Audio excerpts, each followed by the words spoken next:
Banana. Oh, I'll get the hang of this soon. Thank you all. I messed up my opening.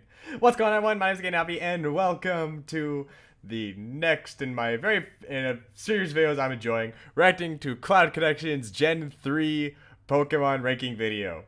I generally look forward to these videos. They're a lot of fun.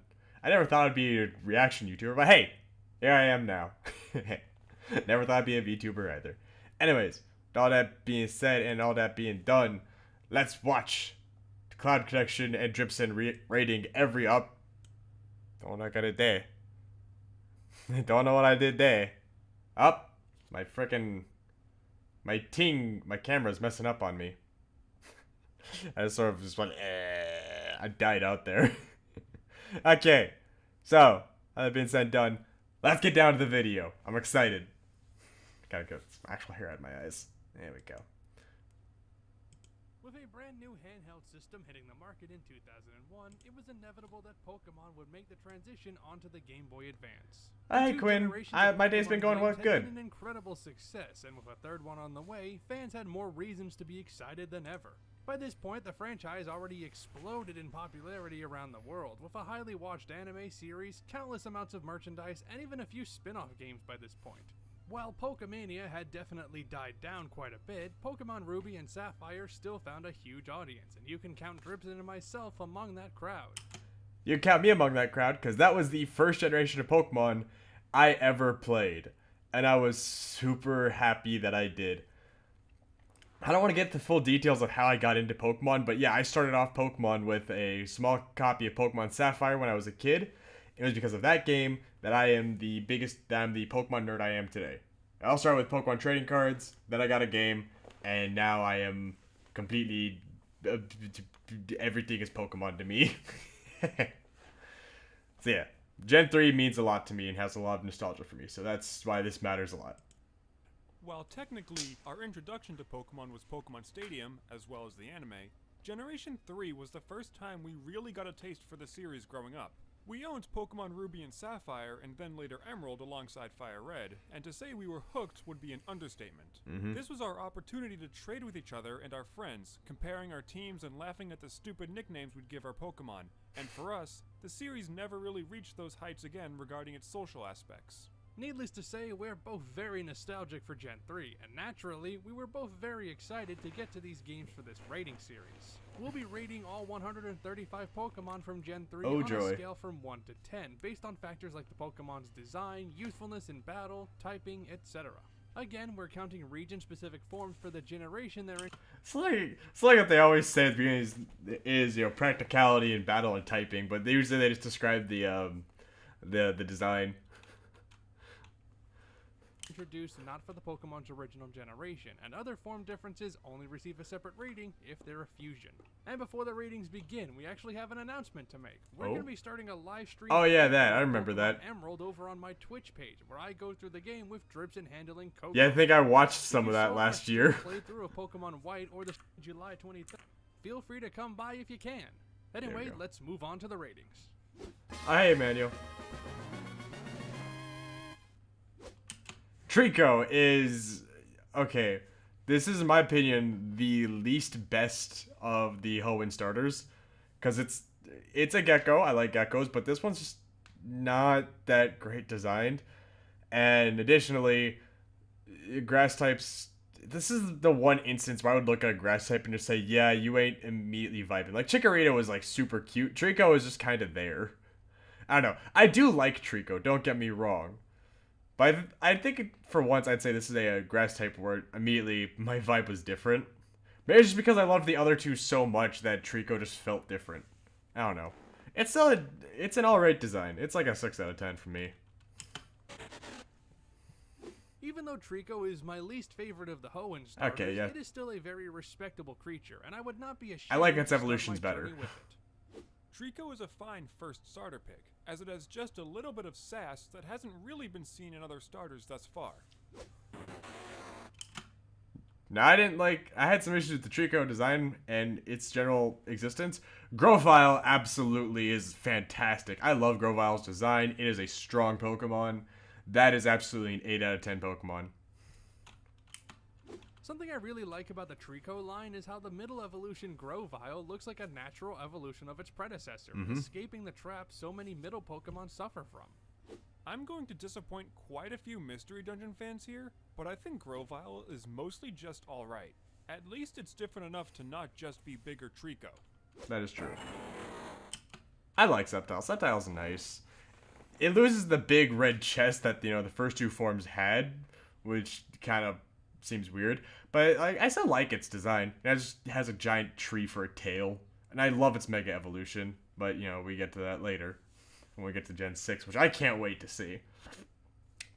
Sceptile, I'm going to put it at 8 out of 10, just right there with Grovyle. It's still also really tanky and good, but the other two starters are better. Ultimately, Sceptile ends the line on a weaker, but still solid enough choice. I just wish the design was a little more intricate in anything but the That's tail. true. Sceptile is pretty cool though. Sceptile used to be my least favorite of the Hoenn starter final evolutions, but after using it more, it's grown on me a bit. Everyone loves Torchic. I think that's a very safe claim to make, because it's just this cute little bird that is on fire. It's nice and adorable. That is very much a 7 out of 10. I mean, it's basically the perfect starter. It's absolutely... You're really gonna say the perfect starter when Mudkip exists. Disappointed in you, buddy. This just gave me all of our opinions. I still stick by a 7 out of 10 because it's cute, but outside of like Charm from the anime, I definitely still would have picked Mudkip 10 out of 10 times. If it weren't for knowing what it evolves into in the anime, I think Torchic would have been on my lesser side of would have been a Pokemon I didn't pick up as frequently. absolutely precious and looks exactly like you'd imagine a fire chick would look like. Also, when it charged your Fluff Fruit in new Pokemon Snap, that just melted Okay, I never played new Pokemon Snap, so I didn't know that was a thing. Yeah, no, that is a 9 out of 10 bird now. I love it. my heart. Look at this little dude. I mean, how can you not like it? Torchic is so cute. Flaming Chicken now. Kabuskin has a nice design. I don't mind it. I don't know.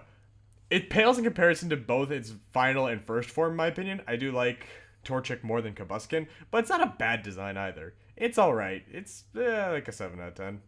I like it. Is anyone else reminded of those screaming rubber chickens when you see Combuskin? That's all I can think of, and it's a little distracting.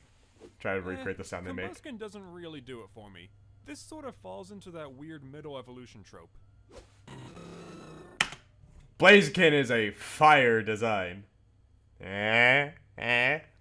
Jokes aside, yeah, I really do love Blaziken's design. It is fantastic. It looks nothing like it's what it evolved from, like, outside of sharing color scheme, but I love Blaziken. It is a powerful Pokemon. It is a fantastic design. That is a 9 out of 10 Pokemon right there. While I don't exactly like how it looks compared to Torchic, this is such an awesome Pokemon in battle that it makes up for its shortcomings. Blaziken is my favorite starter, hands down. Ever since I first played Gen 3, which is where I started with Pokemon, Blaziken has been one of my favorite Pokemon of all time, and easily my favorite starter.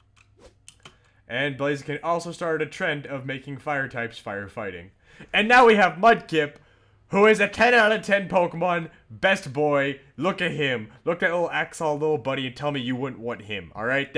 He is the best. Mudkip is fantastic. Plus, water ground type. You're immune to electric type moves. You're quad weak to grass, but fun fact about Hoenn, no one's pulling up grass types outside of like maybe one person with a Roselia.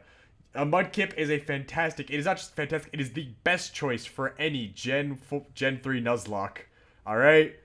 I may not be the best Nuzlocker, but I know that. Mudkip is 10 out of 10. You heard right. I do like Mudkips. Like a lot, actually. They're a pretty cool starter. They are the best starter. Remember, do you like Mudkips? I do, and I hated that meme. I think it actively made me like Mudkip less. Aw, that's Not that I sad. don't like Mudkip, but I think it's the weakest first form starter in Hoenn. I think this is super cute. Now, dare I say I like it better than Torchic, which I know is going to make Dripson and CloudConnection mad because they both adored Torchic. But nah, I think Mudkip is perfect. Marshtomp is just like Combuskin. I don't like Marshtomp as much as I like its first form. It's not a bad design, but I definitely think it's it's the weakest in its evolutionary line. It's like Marshtomp is a 7 out of 10, I guess. I don't hate Marshtomp because look at him. He's a giant little fellow right there. And he's still a very strong Pokemon. He just gets better. But at the same time, I definitely say, like, I prefer Mudkip over it.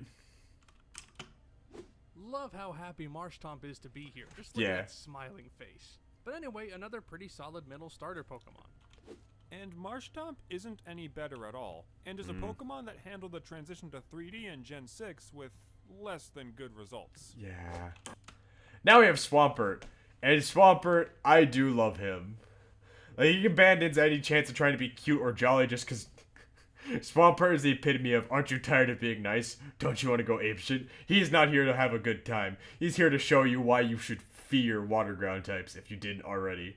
Alright, he's not here to be, the new generation starter Wooper evolution. Nah. He's here to fuck shit up. I love Swampert. He is a big tank, and he is powerful. He is absolutely 9 out of 10 material. Not as good as Mudkip, but I love Swampert. Hoenn has had the best run of starters for me so far, and Swampert ends it on a pretty high note with some cool new black fins and a pretty intimidating look. I like Swampert, but I think it's a bit overrated.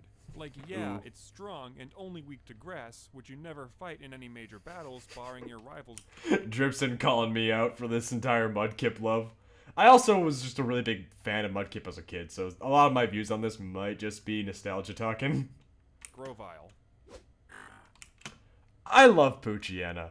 Look at it. It says Poochyena like it's supposed to be part hyena, but mostly looks like a dog, and I still want to cuddle one. All right, that is a 7. That is an 8 out of 10 dog. Would domesticate. I love it. I love Poochyena. A practicality in battle, it's all right. It's in a category of Pokemon where like you probably wouldn't want to be having one on your team by the late game, but it's nice to have, especially because it's dark type, and it's such a neat thing to have access to in the beginning of the game. Plus, it evolves in Mightyena, which has Intimidate, one of the best abilities in the game. So that's awesome. So yeah, 8 out of 10 doggo. Continuing the trend of good dog Pokemon, Poochyena is a cute yet also striking and beautiful little pup. Poochyena is oddly cute in a way, almost like he's trying his best to be scary. Yep. And then there's Mightyena, which is a 9 out of 10 Pokemon. All right, I wanted to give Poochyena a higher rating, but I wanted to give Mightyena a higher rating than Poochyena to symbolize that it has that's improved. But I didn't think Mightyena has a 10 out of 10, because there's definitely better Pokemon like Blaziken out there. Mightyena is fantastic. Again, he's a strong Pokemon. He can get you through a good chunk of the game. Intimidate, amazing ability, fantastic design. I love Mightyena. Would cuddle. Something about Mightyena doesn't look right. Probably the black patches of fur, but it's still a very good design. What Mightyena loses in any cuteness points, it gains in toughness and coolness points and more. I usually have one of these when I go. Good job, Dripson. Zigzagoon. It exists. It's cute. I like it. 7 out of 10. Pickup is a nice ability.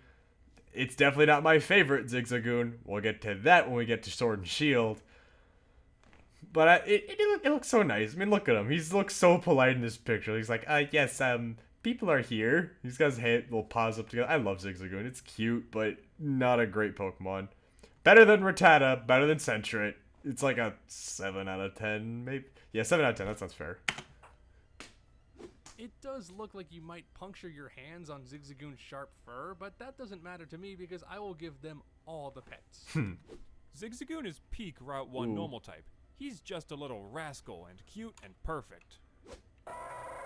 Linuna, I also give a 7. It's stronger, but its design, I don't know. It looks boring to me. I prefer Furret over Linune. Or Linune? How do you pronounce that? I don't know. But I prefer Furret over this. I also vaguely remember Lune's Pokedex entry saying that it runs in straight lines. I don't know why, but that's stuck with me forever when it comes to this Pokemon. Linoon has a very pretty design, Linoon, even okay. though some of Zigzagoon's identity was lost without the jagged edges on the fur. Linoon is like the opposite of Sentret and Ferret, where they made the evolution less cute, and other than being able to solo most of the Elite Four with Belly Drum, doesn't offer much for me. Okay, I've never used Linoon that much, so I didn't know it could actually do that. That's powerful, but yeah, when I take its design into account, it just looks boring to me. Now I have Whirlpool. This is the first starter bug that I absolutely adore. I mean, look at him. I mean, okay, technically we could count Spinnerack in that, but Whirlpool's cute, alright? He's got a little fur on him like a lot of other caterpillars, so that makes him just look kind of cuddly. I'm terrified of bugs, but I love Whirlpool's design. That is an 8 out of 10 bug. 9 out of 10 bug. I like Whirlpool. Wurmple is pretty much Yeah. the perfect stage 1 bug Pokemon. Correct. It's equal parts Based cute dude Cloud. and sickly bug, and I just adore it. Wurmple's gimmick of evolving into 2 Pokemon at essentially random is neat, but otherwise doesn't do enough to differentiate itself from other early game bug Pokemon. Yeah, its ability to evolve into one of 2 random Pokemon, honestly, is kind of annoying, especially for Nuzlocke, because you want to get, like, Silcoon or Cascoon, depending on, like, what your preferences or what you want to build your team with, and your Nuzlocke could come to a grinding. Your plans could come to a halt because random chance is not in your favor. And now we have Silcoon, which you can get rid of all these little splotches outside, because thanks to 3D models, it's just the little round thing in the center. In which case, I'm going to say this for both Silcoon and Cascoon, they are 6 out of 10s. They have little eyes poking out, which is cute, but at the same time, they're still just cocoons. And I'm not the biggest fan of... I really haven't seen a cocoon Pokemon that looks good. They're not bad designs, but not really particularly good. 6 out of 10 for both. Finally, a Hoenn Pokemon I don't care for. Ah. Cocoon Pokemon rarely get high marks from me, That's and true. while Silcoon is no exception, it is at least not unappealing to look at. Unless I'm looking at the 2 together, I can't tell you the difference between this and Cascoon. Beautifly is fantastic. It is an improvement on Butterfree. It's so cute. I love Beautifly. That is a 9 out of 10 bug. And as for battle practicality, I couldn't... it's definitely in the good... I think it's good? I don't know. I don't get to use Beautifly or Cascoon that often. I don't think... They're early game bugs you get. They're good for that early game. I don't think you're going to be bringing them to the late game. I could be crazy. I don't know what the pro strats on these 2 are. But I don't know. I think they're alright. I don't know. Again, I don't have much experience with these 2. And I don't listen to enough Nuzlockers or professional Pokemon players to tell me. So I'm thinking like a 9 out of 10. It certainly is I a like it. beautiful butterfly Pokemon, and that's about all it needs to be. I think its pattern is more visually striking than Butterfree, which gives it an edge there, Yep. but Beautifly still isn't a phenomenal design. Yeah, I already said 6 out of 10. Same as Silcoon, but the purple shade looks a little worse. Unless I'm looking at the 2 together, I can't tell you the difference between this and Silcoon. Huh. I don't like Dustox's design. It looks dumb. It looks bad. I hate it. It's just not appealing in any way, shape, or form. It's on similar power capability as Beautifly, though, I think. So, but I hate its design. That is a 6 out of 10 bug. Not really a fan of Dustox. I've never been keen on Moss anyway, and while the colors are a good combo, the face and... We'll see me change my opinion on Moth Pokemon once we get to Gen 8, because we all know exactly what I'm talking about. But Dustox sucks in terms of design. I think it has enough power to defend just a little bit. That's about it. wing design just I'm being doesn't way too gel. charitable. Dustox kinda lost me. I think Yep. it's the clearly semi-bug inspired eyes that draw me away from this design. Lotad is cute and a goofy little guy. Okay? And it's a grass water type, which is neat. You get rid of your fire weakness, and grass kind of cancels out an electric weakness, which is nice. I just don't think Lotad is that good to use in battle at first. When it evolves into Lombre and Ludicolo, it gets better, but Lotad by default 7 out of 10 because of design. Early game battle practice usage, not so much. There's nothing really exceptional about Lotad's design. It's just kind of a cool looking Pokemon with a single nice looking standout feature, that being the lily pad on top. I like Lotad, but it's honestly not super interesting of a design for me to give it anything more than a perfectly fine score. Lombre. Lombre becomes a bit better for battle. It also loses any of the cuteness charm that good old Lotad had. So I'm leaving it at a 7 out of 10 again, just because like the tables are turned. Better for battle, not as good design. That's just me. I don't know what it is, but Lombre freaks me out. I don't Something hate about the Lombre. toes, the body Lombre kind of reminds me of a Kappa. pattern and face just combines into a weird looking design. It almost looks like Lombre wears pants, and I don't like that. And now we have everyone's favorite boy, who's a 10 out of 10, Mirror B's favorite Pokemon. He is definitely better at everything. He looks nothing like his first two forms at all, but we all love Ludicolo. That is a 10 out of 10 Pokemon. Even I love him. It definitely loses some of the bizarre factor that made me freak out over Lombre, and I dig the body style, but Ludicolo's giant mouth loses it some points. At least Ludicolo is able to show some emotion, unlike its previous evolutions. Also, Mirror B. Base Dripson. Now we have Seedot, and I loved Seedot as a kid. I never got to use one because I explicitly had Sapphire, so I always fantasized that Seedot was amazing. Because it's just so cute. It's a little acorn with feet and eyes, and it's adorable. I love Seedot. Okay? He's a cute little buddy. Battle practicality. It's an acorn. How strong do you think an acorn could be? Its best move it learns early game is Bide. It's not great. 7 out of 10 design, unless you teach it Bullet Seed. But you're not going to be using a Seedot. I love Seedot, though. It's cute. A pretty simple but effective design. Not much to say about Seedot except it's good. Does anyone else think this looks like a Mario power-up on feet? Oh, it does. This You're almost right. looks like it'd be an item in an RPG instead of a Pokemon. Like you'd place it down and watch it waddle over to enemies before exploding. And now we have Nuzleaf, one of the few Pokemon in existence that has nipples. Look at them. Look at them.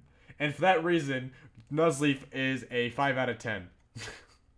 Nuzleaf is a good Pokemon, is a decent Pokemon. It's a lot stronger. It has some nice uses, but it has nipples, and that brings it down to a 5. Nuzleaf has nipples. Correct. This one also looks like it has pants and clearly defined nipples.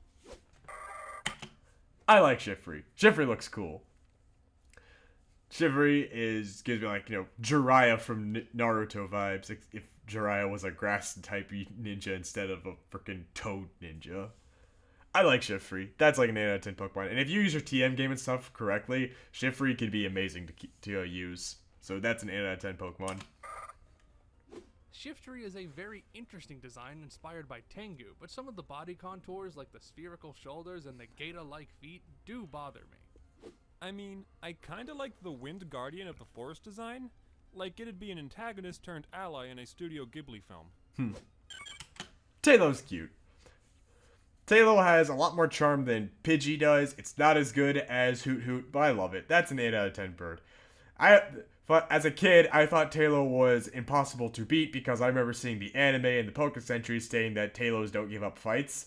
And I thought that meant, if I had a Taillow on my team, I couldn't lose ever. Yeah, Taillow becomes Swellow, one of the best bird Pokemon ever, but they'd still lose. But fun fact, Taillows can still get fainted.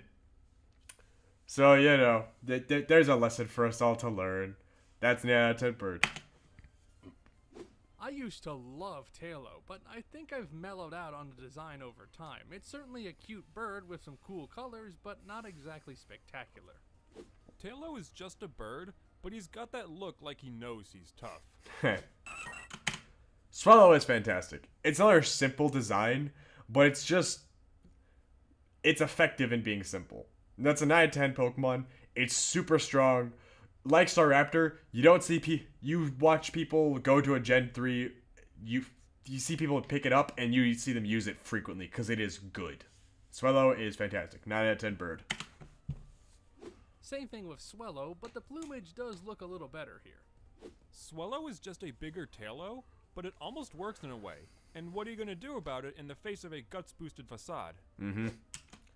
Wingull is a small little bird with giant wings. I love Wingull. It's cute.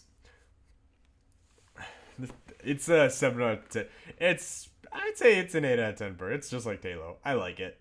If you decide not to pick up a Tailo and make your water type a Wingull, it's fantastic. I like it.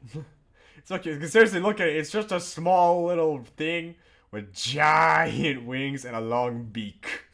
I like Wingull's design. It's an 8 out of 10. Wingull is very iconic, and for good reason. Maybe it's my natural love for seabirds, but every time I look at this Pokemon, I can't help but love it. Same. Wingull is just a seagull, and living in Massachusetts close enough to the coast where I'm pretty familiar with them knocks it down a bit. Yeah, that makes sense.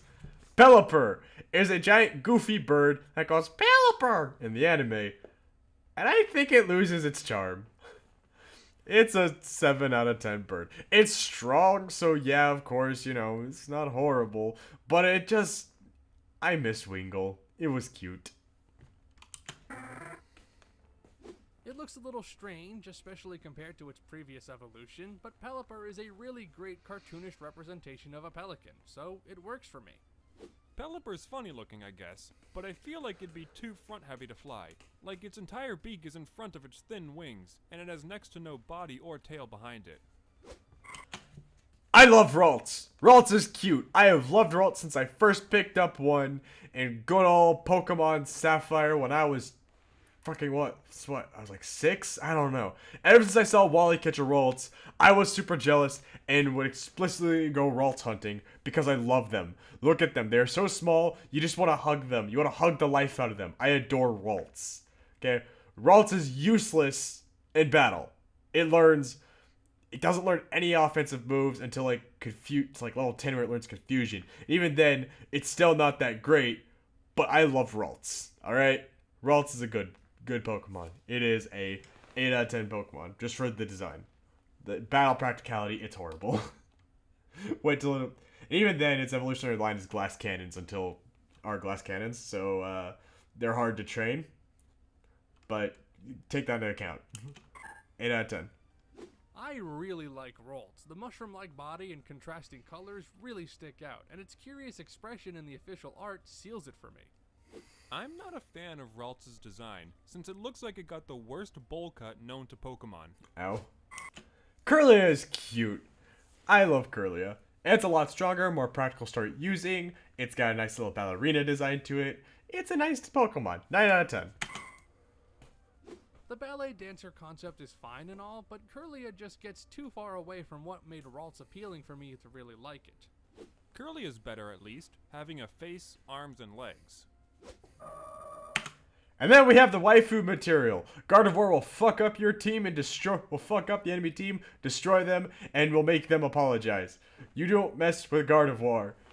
Nice design, powerful Pokemon, 10 out of 10. With how much fan art this thing gets, I'd be fine if I never saw a Gardevoir again. Fair. Though objectively, it isn't that bad. I don't care how weird it is and what you want to say about it. Tell me in the comments. Base Engagement Dripson. is good for the video, and I won't read them. But I love Gardevoir as a Pokemon, and it's one of my favorites from Hoenn. Surskit is that one Pokemon you can't get unless you see the news tell you there's a raid of them somewhere. That's actual truth. It's a water bug type.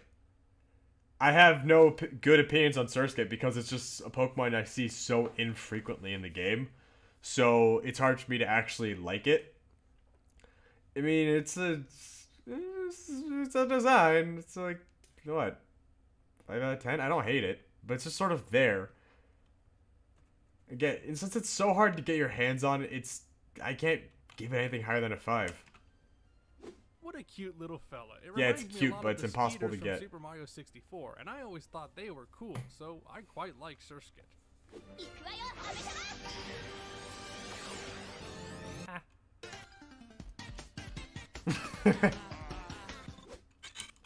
Masquerain is a better design than Surskit, in my opinion.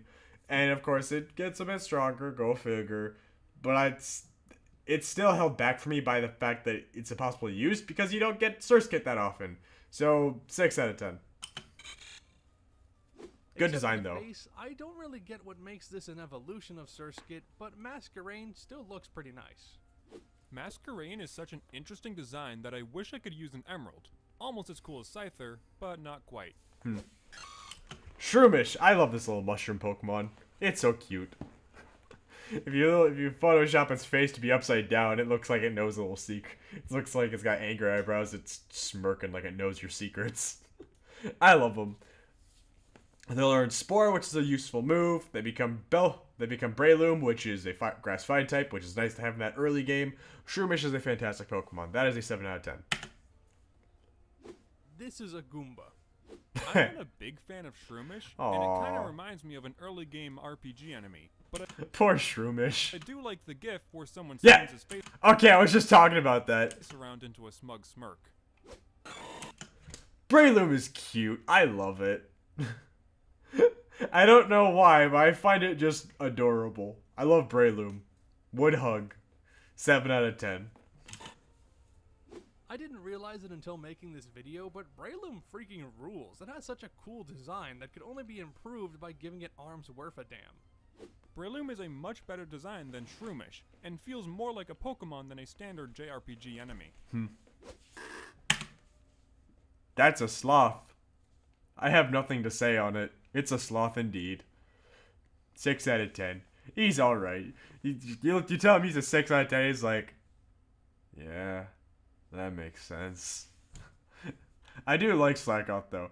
Like, objectively in battle, it's useless. Design-wise, I like it. 6 out of 10 seems about right. Cloud Connection is loafing around.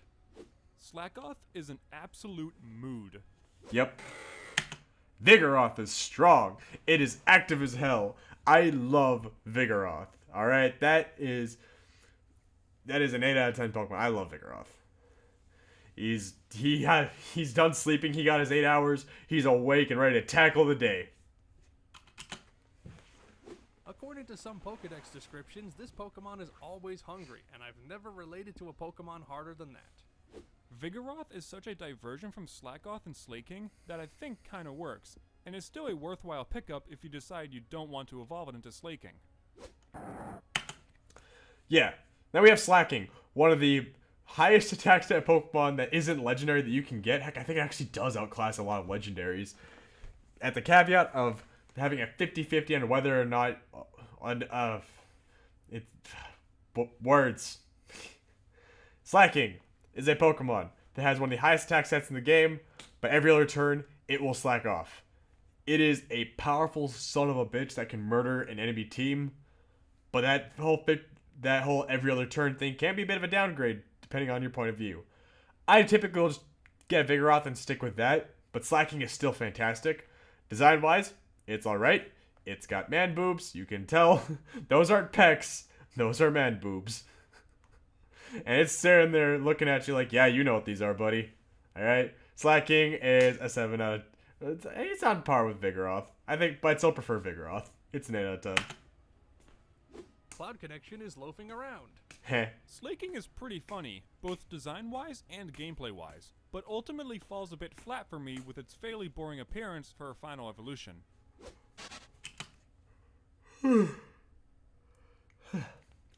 Nincada is the Pokemon that I actually recognize as a cicada. Unlike one of the Pokemon we discussed last time. I don't have any problems with Nincada. It looks like a bug, alright. I can't criticize it, but I'm not going to praise it either. It's a 6 out of 10. Why is this thing Yep. called the Trainee Pokemon? What's trainee about Nincada? Because it's a ninja in training. It's not a bad design, but just why? I don't know, Nincada's not very appealing to me. Maybe it's the pure cicada design with muted earthy colors? Now we have Ninjask, a full-grown cicada, which terrifies me. It's a fantastic design, so I'm going to give it a 7, but it's still, like, that one actually does kind of creep me out. Ninjask is pretty cool looking, with the color differences between the body and the wings being a nice touch. Ninjask fixes everything wrong with Nincada, and looks more like a Pokemon as well. Shed Ninja is awesome. I like the idea of a Pokemon casting off their shell, and that shell still being a living sentient creature. Like, that's kind of neat. I like the concept of Shed Ninja. Design-wise, it looks alright. I can't really praise or criticize it. It's a molted cask, or whatever we're gonna call it, whatever we call that leftover part. It's a cocoon thing that gained sentience and is dead. It is powerful and broken as hell because of Wonder Guard. That is an 8 out of 10 Pokemon. I think how you obtain a Shedinja is really interesting, but that's essentially all I like about it because, man, the physical design puts me to sleep. Shedinja is a fun gimmick, but honestly not much more than that for me.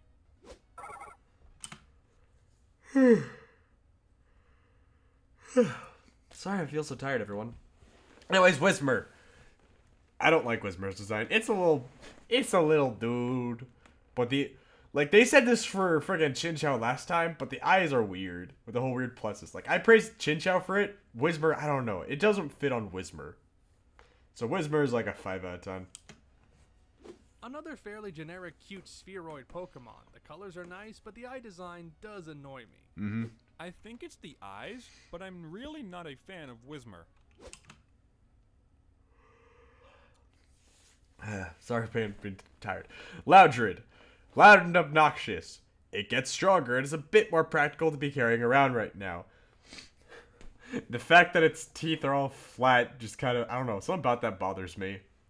But I do think it's a big step up over Whismur. So it's a 6 out of 10 now. No thanks. I don't care for this yelling little turd. Mm-hmm. Loudred exudes that Gen 1 Golbat sprite energy, but with absolutely zero charm. Exploud is a lot better. I do like Exploud. He kind of has like a kaiju vibe. Still a bit on the weird side, but I still like its design to an extent. I put him at 6 out of 10 up there with Loudred. It looks nice. I will say that. Well, it looks better. Not nice. It looks better. But I'd still say its design is weird enough that it still puts it at the same level. It is really strong, though, and has a nice TM game. It doesn't creep me out like Loudred, and it's cooler than Whismur, ending this line out on a surprisingly good note. I actually kinda like Exploud's design, maybe since it was one of the first Pokemon I specifically bred to be competitively viable in X and Y. Hey, Cloud's here. Can't watch this one live since I'm recording footage, but I hope you have a... Okay, I hope I do, because it's Gen 3, I love this one. Oh yeah, now we're at Makahita. Makahita it's a punching bag Pokemon, but I like it. It's a very solid design. It's a good Pokemon. That is an 8 out of 10 boy right there.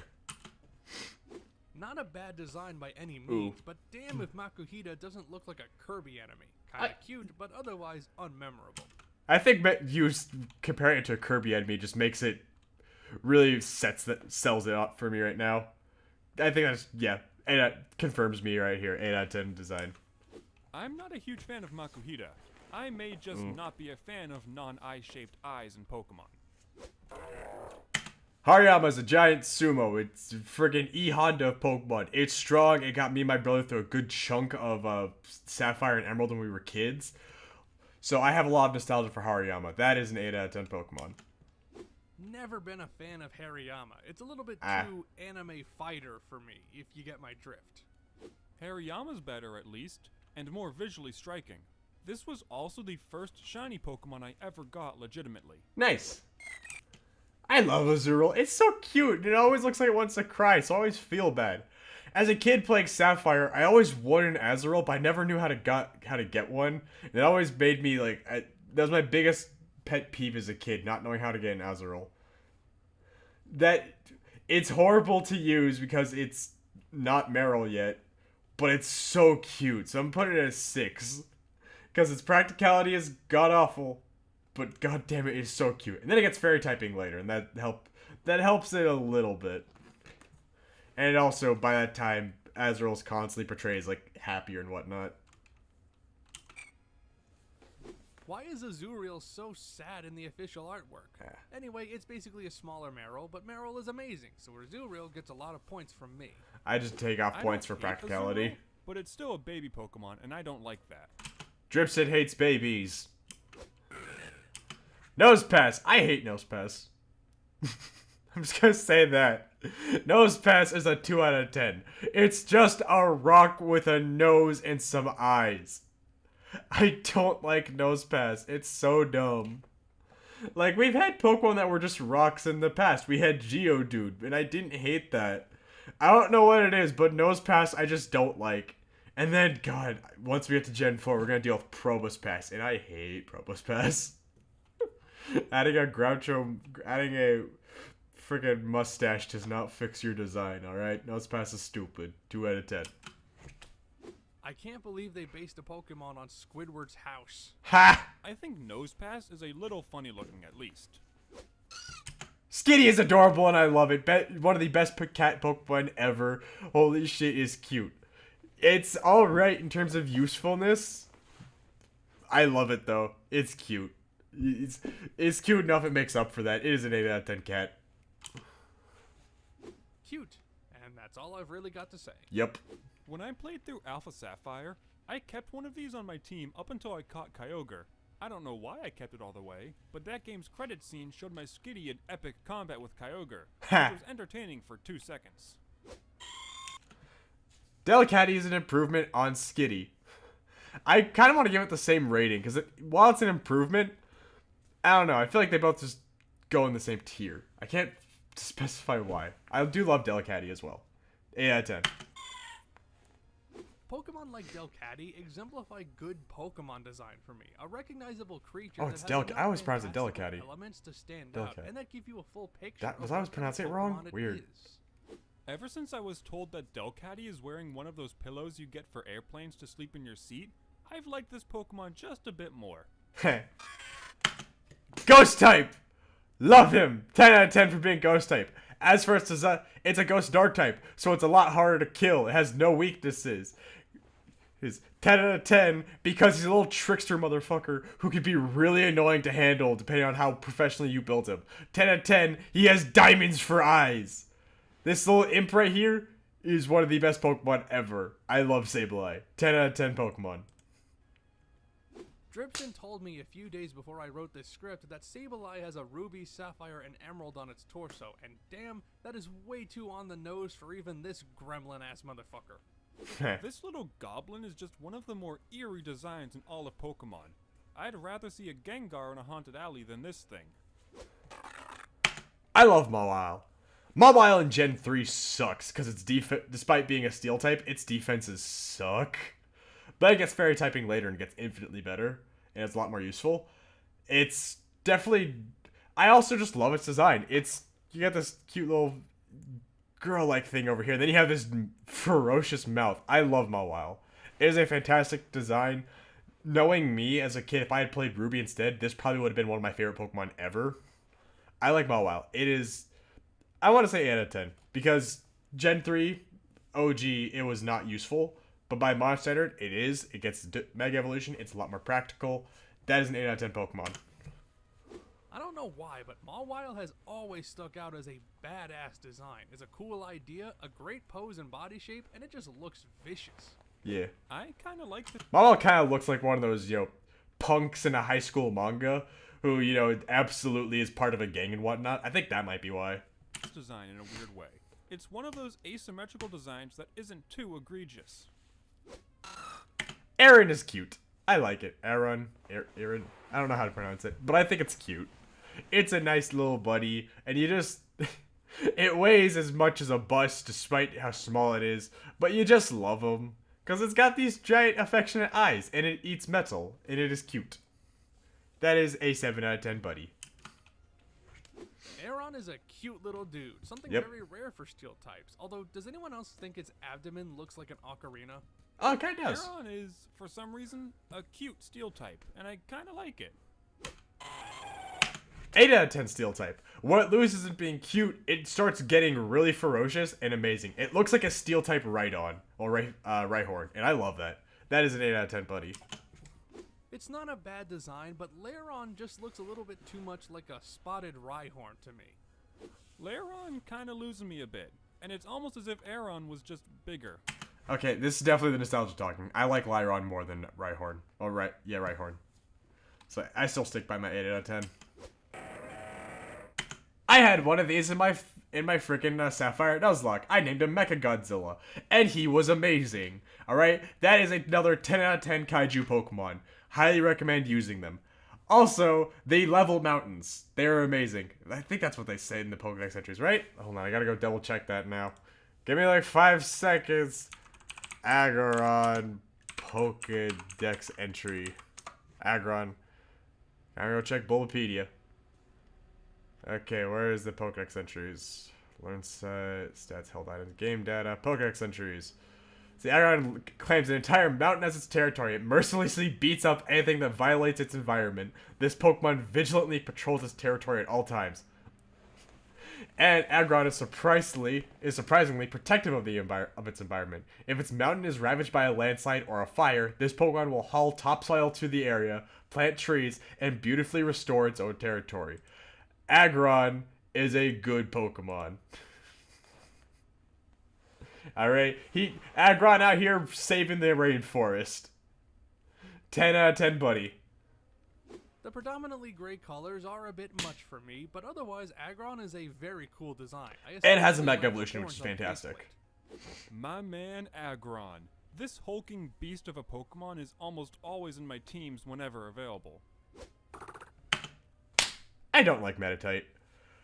Like, I have nothing against when your Pokemon is human designed, but this is like right up there with Mr. Mime. This is a 2. I don't like Meditite. It gets a Psychic Flying type, which is a nice pairing, but I don't like its design. Really puts me off, especially because it looks like it's wearing a diaper. Alright? It looks weird. I don't like Meditite. 2 out of 10. Although it's not as bad as I remember, I've never been a big fan of the Meditite line. Also, it's wearing a diaper? Meditite looks like it's wearing a head of garlic, and I don't like that. Medicham does not fix Meditite's design. Like, it's not as bad, but I am not vibing with Medicham. Like, that is a 3 out of 10 by now. Alright, it's wearing pants, but it's still just not vibing with me. Again, I remember Medicham looking a little worse in my head, but it still doesn't appeal to me in the slightest. Medicham does not look good at all. Like, the gray, pink, and yellow don't work well together. The knee nipples, everything about this Pokemon design-wise makes me dislike knee nipples. Electrike is cute. It is an electric doggo. I kind of like it. Or like lion, whatever. I don't know what animal it's supposed to be. It's on all fours, and I want to pet one. That is a 7 out of 10, buddy.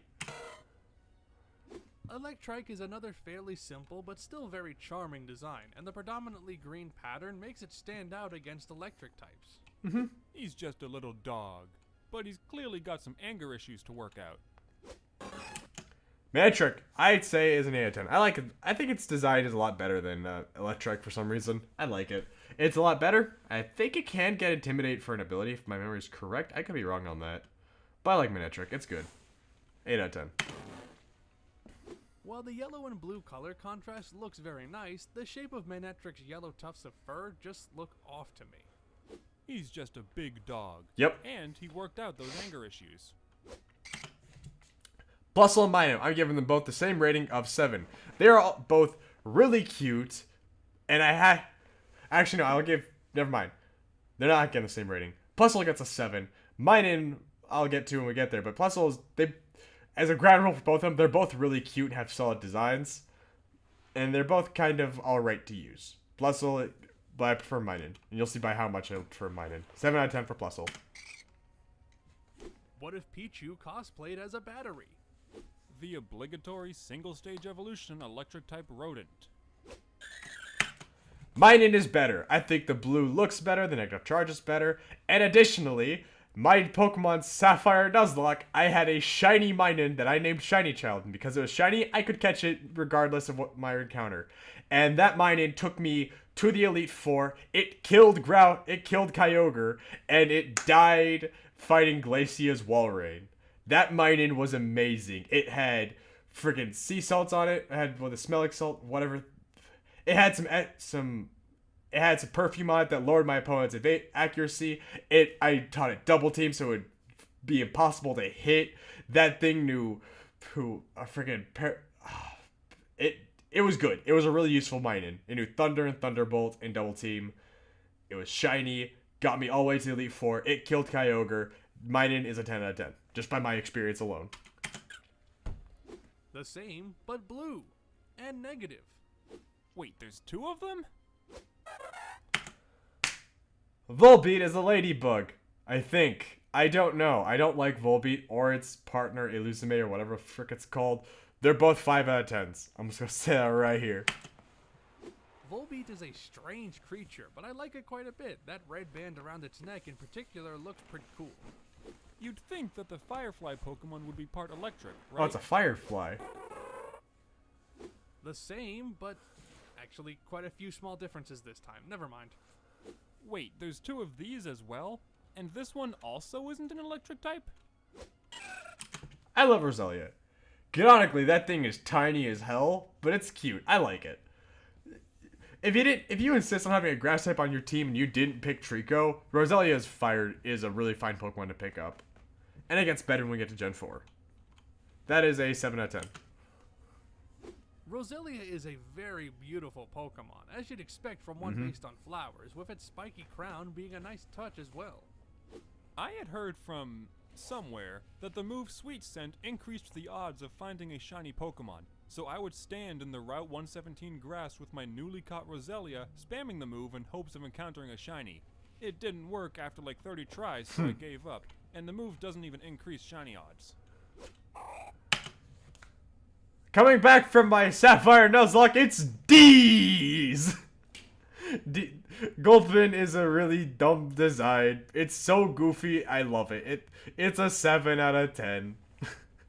And it grows up to be a really tanky boy, alright? Gulpin, D's is fine.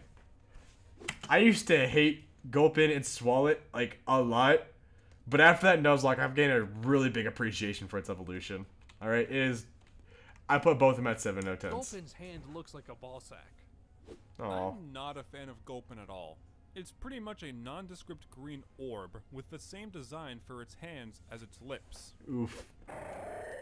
Yep, 7 out of 10. I vastly prefer Gulpin's green coloring, but the black diamonds on Swalot's chest do redeem it. I think Swalot is much better, but still not a great design. It's tanky as hell. Okay, I'm just gonna say, like, yeah, its designs aren't great, but battle-wise, Swalot is underrated. It can tank through some stuff. And by being just pure poison, its basic only weakness at that point is Psychic. And in the late game, that is fantastic news. The purple is easier to look at than the green of Gulpin as well. I like Carvanha. It is a very... Carvanha, yeah. It is a very edgy, bitey boy right there. It is a Piranha indeed. I like it. It is a good Pokemon. That right there, it's an 8 out of 10 fish. It'll bite you until you're dead, but I like it. I like Carvanha and all, but its face is just a bit too busy for me. Otherwise, Yeah, that's fair. I don't dislike this design, but it is actually a bit much for me as a first stage Pokemon. Well, but there's way too much going on. Well, guess what? It's all rounded out with Sharpedo, which is a fantastic Pokemon. It's a torpedo, it's a shark, it's deadly as hell, and will destroy your team. Sharpedo, 9 out of 10 fish. Would not pet because I has rough skin and you'll take damage. This one's pretty badass. The name is a little too frank, but if you set out to combine a shark and torpedoes, you couldn't do much better than this. I think this is a great design, but it took me an embarrassingly long time to actually realize that Sharpedo has no tail. Like in all of its art, I internalized it as turning sharply and had a yellow star pattern down its side. I think that's the only real issue I have with this design. Hey, Neo. It honestly only feels like half of a Pokemon. We got the big boy here. Number Pokemon 320. It's Whalmer. It's a big round whale. That's all I really gotta say on Whalmer. It's a big round boy. It's alright. 7 out of 10. Why is it grinning so hard? What 'Cause is it- Whalmer up to? He knows what the joke I always is. thought it was funny that Whalmer has just the tiniest eyes for a Pokemon. Yep, here we are at the Goodyear Blimp Pokemon. The Pokemon that's canonically bigger than than a lot of Pokemon in the universe. Alright, Wailord is huge, boy. It is strong. It's kind of cool. Keep it away from your skitties. That's an 8 out of 10 fish. It may just be a whale, but Wailord is too iconic to not rank high for me. You say too iconic. it's a good design, but I definitely look at a lot of other Pokemon, especially water types, and think of them more iconic, like Lapras and Gyarados from Gen 1. Gen 2, we have Meryl and Mantine. There we go. I can't believe I stressed on its name. This generation, we have the Mudkip evolution, and we're gonna have a lot more water types because 7 out of 10 got too much water. We got Relicanth, which I think is iconic as hell. Then Gen 4, we have a lot of other water type Pokemon iconic. Wailord's a good design. I'd argue it's not iconic. Then again, this is Cloud's this is Cloud's opinion. For me. Big. That's it. Big. Send tweet. I will not elaborate. Fair. Big. It's that same ad from last time. Get off my screen. Numel is cute. I like Numel. It is an adorable little camel. I always name it Mr. Humpy or Miss Humpy, depending on gender. You always gotta name it by the opposite gender, because that is the tradition, according to the frickin' Nuzlocke comic lore. Alright? As far as it go, it's a neat Pokemon. It's pretty useful. I like Numel. That is a 7 out of 10 Pokemon. Numel looks pretty... I feel like on average, I'm gonna have a lot of 7 out of 10s on this one, mostly because of nostalgia for this generation. dopey, and I kind of love that, but otherwise, it's a pretty good design. When I was young, I thought its nose thing was its eyes, and its eyes were its mouth. Camerupt is big and tanky. Well, okay, not really tanky, but it is still a lot stronger. Not as great as, Torchic would be, but if you didn't choose Torchic as your starter, this is a very good Pokemon to pick up in general. Alright?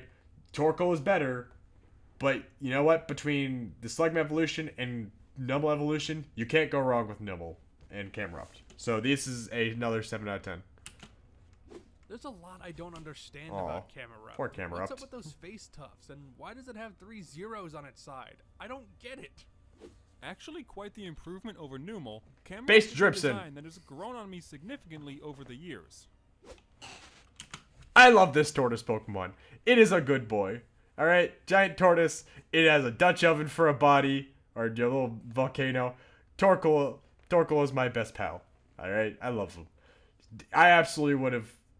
If I could nitpick what Pokemon I could have for Nuzlocke, I'd make sure I always have a Torkoal on my team. They learn Curse, so they become even more tanky and destructive. They're already annoying to fight. Torkoal is fantastic. That is a 9 out of 10 tortoise. Torkoal is a cool Pokemon, no doubt about that, but once we stop producing coal, these fellas are all gonna die. Aw. I'll just leave you with that fun fact. I like the idea of a Foundry-esque tortoise, but being literally right next to Camerupt that already fills the role of lumbering quadrupedal magma-based Pokemon detracts a bit for me. Spoink looks cute, but as we all remember that if you defeat a Spoink in battle, it is dead. And that is Dex entry. That lore is too depressing for me to rank Spoink anything high. Alright, that is a 6 out of 10 pig. It would be adorable. It would be higher, but its lore actually holds me back for it. What an odd yet adorable little Pokemon. Spoink has always been a favorite of mine from Hoenn. I actually think Spoink is pretty cute, and I distinctly remember using one of these in my earliest playthrough of Ruby. Grunpig loses a lot of Spoink's charm. It's no longer cute. It's just a giant pig now. I don't know. Grunpig seems like almost feels like a different Pokemon entirely. I like it a little bit more. It's a 7 out of 10. But I don't know. There's something about Grunpig that still doesn't vibe with me. I definitely still like it. Don't get me wrong. But it's just different now. Grumpig removes a lot of what made Spoink so good, and while I guess it isn't a terrible design, it just looks too strange to me. Not as cute as Spoink, but a Fair. bit charming in its own way still. Spinda is cute, but extremely useless. You would never be using a Spinda ever in Nuzlocke. It's a cute Pokemon. You're never going to get the same Spinda design twice. It runs a cafe in Pokemon Mystery Dungeon. That's all I got. It's a 6 out of 10. I don't know why I love Spinda as much as I do, but it's It's also a adorable and panda. unique thanks to those spiral eyes. A very underappreciated Pokemon. I couldn't tell you why, but as a kid, I thought this evolved into Skarmory for the sole reason that they were both found in Route 113. What? I I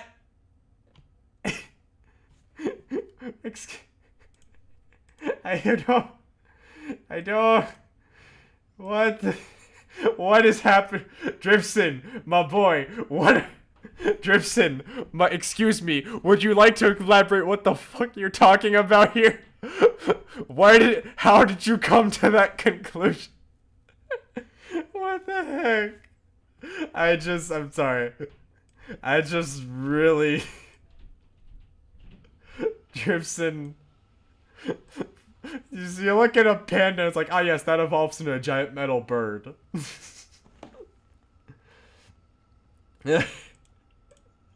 I'm done making fun of Dripson. At around the level that Pokemon I had were evolving at. Trapinch is a little bitey buddy, alright?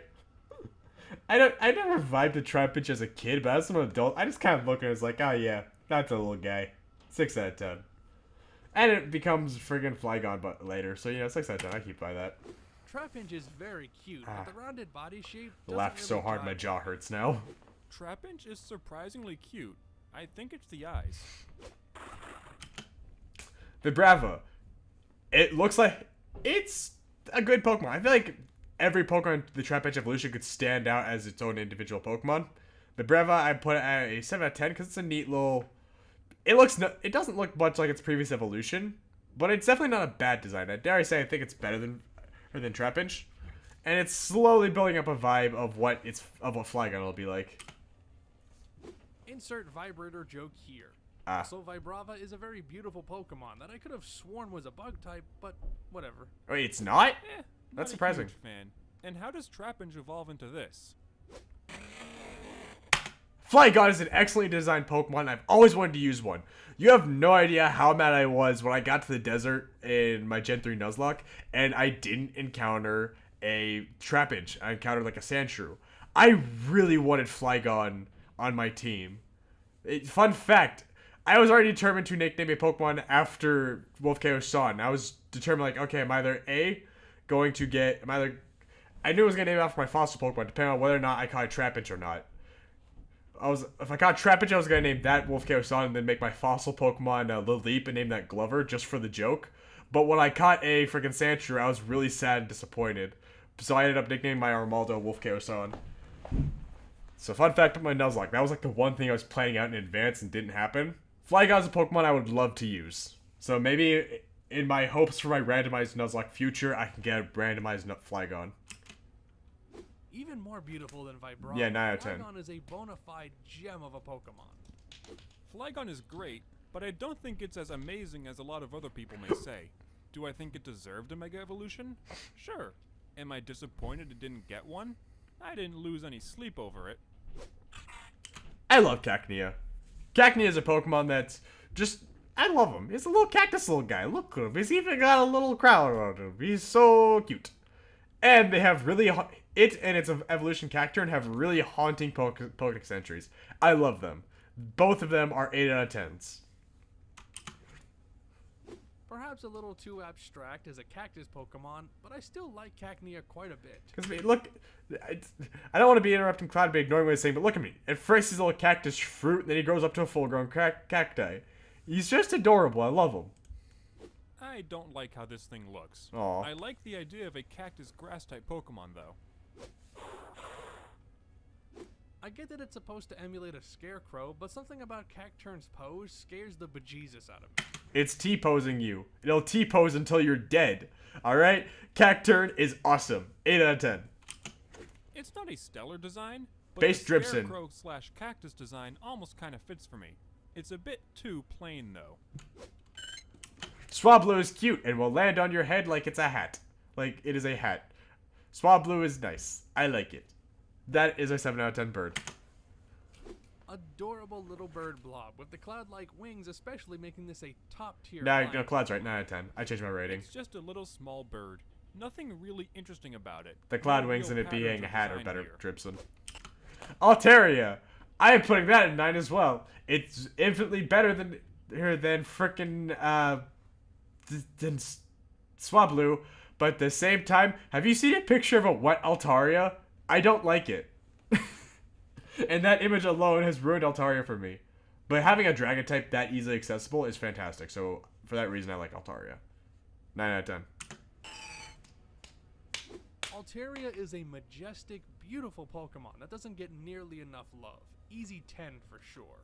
I think a lot of people don't love Altaria for the sole fact that Winona uses one against you, and it is annoying as hell because you have like no ice types to combat it with, and you're genuinely screwed. I think that might be why some people might not have the best opinions on Altaria. All right, a lot of us obsess over Whitney and her Miltank. We need to be spending more time about Winona and her Altaria. The dragon type makes it a bit more interesting, but there's still not much here besides Cotton Candy Bird. I love Zangoose. Zangoose was one of my favorite Pokemon as a kid, and remember, I grew up with Sapphire, so I kept seeing trainers with Zangoose, and I was never able to get one, and I was always very pissed off. And when I eventually got later generations where I could catch Zangoose, it was an amazing Pokemon, and I loved it. Alright, Zangoose is a 10 out of 10. And yeah, technically you would have had Cast Form, which knew Pattern Snow, and that would have worked. You could have deliberately gone out of your way to get Ice Beam. I had both of those when I encountered Winona. So yes, there are ways you could have, but it was still a little bit different and not as practical to fight. But yeah, anyway, Zangoose 10 out of 10. Zangoose has a very cool and striking design, although I'm only just now learning that apparently it has a lifelong feud with Seviper, which I get, you know, mongooses and snakes and all that, but still a weird bit of world building. Electabuzz and Magmar have that same thing going on, and y'all didn't comment that in Gen 1, alright? That's all I'm gonna say in Zangoose's defense for that. I think Zangoose is pretty cool, but looking at it, I feel like I should like it more, but I just don't for some reason. I love Seviper. I never got to use one as a kid, and equally again, with my Gen 3 Nuzlocke, this was a Pokemon I was really hoping to get my hands on, and then I think I got a Lombre, and I got really pissed off. Because I remember thinking in that moment, like, oh my goodness, I could have trained up my Lotad that I caught a while back and let the evolution rule kick in, let the deck no dupes clause kick in, and let me try again for something else. But instead, I still got I missed out on a Seviper. So I'm very sad about that to this day. I love Seviper's design. As for practicality and usage, I'm not sure. So y'all can make that judgment yourself. I say that is an 8 out of 10 snake.